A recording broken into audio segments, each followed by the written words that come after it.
YouTube channel ग्रह गोचर में आपका स्वागत है। इस चैनल के माध्यम से हम सनातन धर्म और संस्कृति से जुड़ी रोचक जानकारियां आप तक पहुंचाते हैं, तो हमारे चैनल को सब्सक्राइब कीजिए और रोचक जानकारियों का आनंद उठाइए।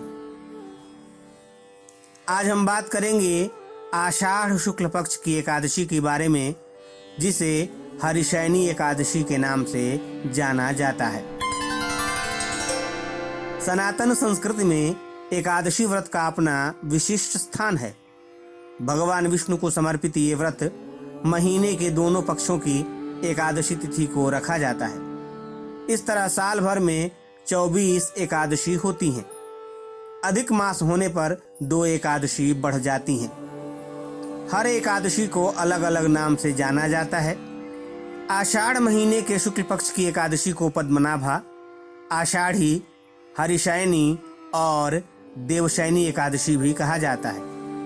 मान्यता है कि हरिशयनी एकादशी से लेकर अगले 4 महीने, जिन्हें चातुर्मास कहा जाता है, भगवान निद्रा में चले जाते हैं और पुनः कार्तिक मास के शुक्ल पक्ष की हरिप्रबोधनी एकादशी के दिन जगते हैं। हरिशयनी एकादशी का महान पुण्यप्रद व्रत इस वर्ष 1 जुलाई दिन बुधवार को है। तो चलिए जानते हैं कि हरिशयनी एकादशी व्रत की विधि क्या है। एकादशी से एक दिन पहले सात्विक भोजन करें। सुबह जल्दी उठकर स्नान करें। स्नान के बाद व्रत का संकल्प लें। भगवान विष्णु की प्रतिमा के सामने घी का दीपक जलाएं। विधि विधान से विष्णु भगवान की पूजा करें। वैदिक मंत्रों से ध्यान, आवाहन और प्राण प्रतिष्ठा कर आसन अर्पित करें। पुनः पाद्य अर्घ्य आचमन और स्नान अर्पण करें।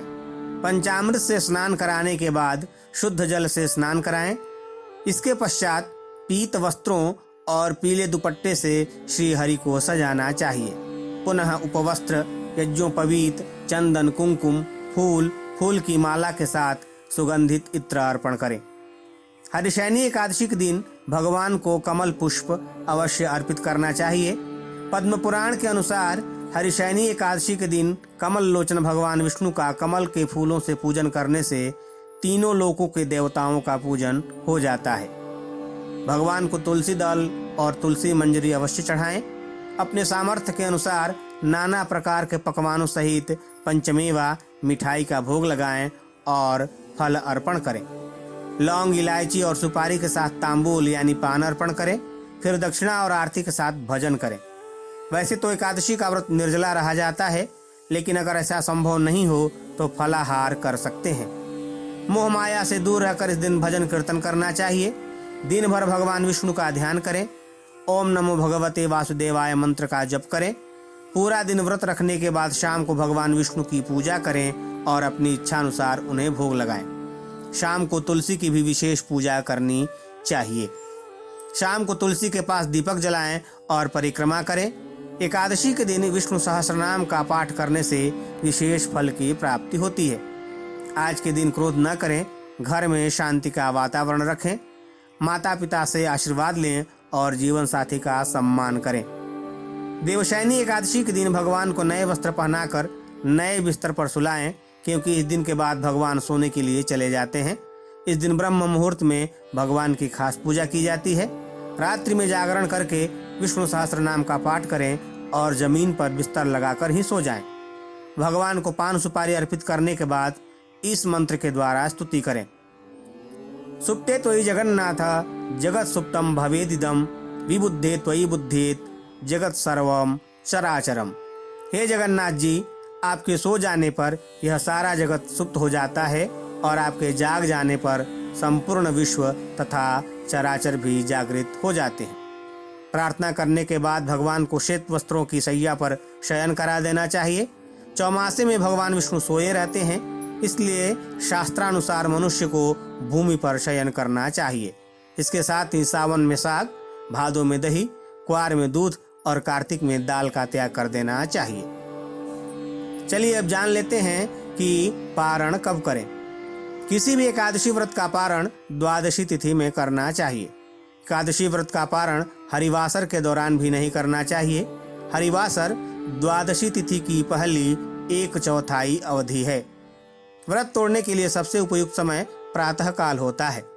व्रत करने वाले श्रद्धालुओं को मध्याह्न के दौरान व्रत तोड़ने से बचना चाहिए। द्वादशी में किसी जरूरतमंद व्यक्ति या ब्राह्मण को भोजन कराएं। दान दक्षिणा देकर व्रत का पारण करना चाहिए।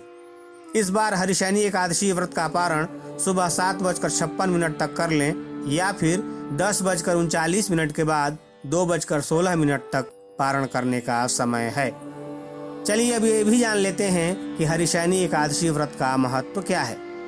हरिशैनी एकादशी को रात्रि जागरण कर भगवान विष्णु की भक्ति पूर्वक पूजा करने वाले के पुण्य की गणना करने में चतुर्मुख ब्रह्मा जी भी असमर्थ हैं।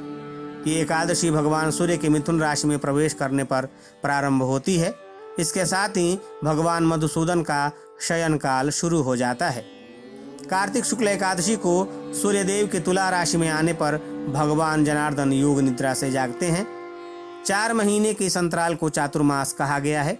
इन 4 महीनों के दौरान मुंडन, उपनयन संस्कार, भवन निर्माण, गृह प्रवेश और वैवाहिक संस्कार, यज्ञ, गोदान जैसे शुभ कार्य नहीं होते।